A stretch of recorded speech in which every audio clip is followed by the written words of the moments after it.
महाराष्ट्र विधानसभा चुनाव के लिए उम्मीदवारों की सूची के बाद अब उम्मीदवारों ने अपना नामांकन भरना भी शुरू कर दिया। महाराष्ट्र की सियासत के सबसे कद्दावर नेताओं में से एक महाराष्ट्र के उप मुख्यमंत्री देवेंद्र फडणवीस पर इस बार सबकी निगाहें टिकी हैं। इसकी झलक आज देखने को मिली। महाराष्ट्र के उप मुख्यमंत्री और नागपुर दक्षिण पश्चिम विधानसभा सीट से बीजेपी के उम्मीदवार देवेंद्र फडणवीस ने महाराष्ट्र विधानसभा चुनाव के लिए अपना नामांकन पत्र दाखिल कर दिया, लेकिन उससे पहले किया उन्होंने एक रोड शो। देवेंद्र फडणवीस के रोड शो के दौरान में उनके साथ भारतीय जनता पार्टी के नेता चंद्रशेखर बावनकुले, नितिन गडकरी मौजूद थे।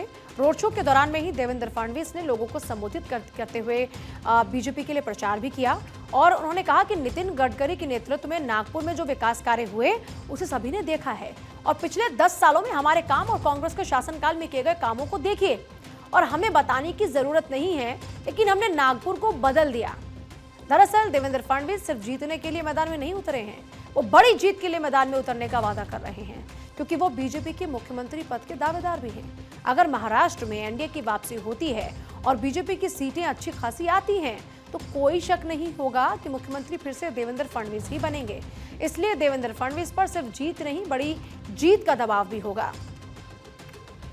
मैं भारतीय जनता पार्टी का, हमारे सर्वोच्च नेता प्रधानमंत्री नरेंद्र मोदी जी, अमित भाई शाह जी, हमारे अध्यक्ष जगत प्रकाश नड्डा जी, हमारे वरिष्ठ नेता नितिन गडकरी जी, इन सभी का बहुत बहुत आभार व्यक्त करता हूं कि उन्होंने फिर एक बार मुझ पर विश्वास जताया और छठी बार मुझे विधानसभा का टिकट दिया है।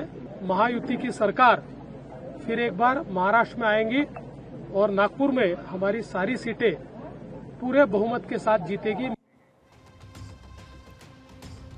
महाराष्ट्र विधानसभा चुनाव में महायुति और एनडीए दोनों ही खेमों में सीट बंटवारे पर अब तक फाइनल सहमति नहीं बनी।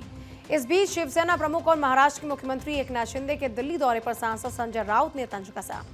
राउत ने कहा कि ये जो डुप्लीकेट शिवसेना है, उनके बॉस दिल्ली में बैठते हैं, उनके दरबार में ही जाना पड़ेगा, 3-3, 4-4 दिन बैठना पड़ेगा, उठक बैठक करनी पड़ेगी। तो बाला साहिब की शिवसेना जो है, उसको कभी सीट शेयरिंग के लिए दिल्ली जाने की नौबत नहीं आई।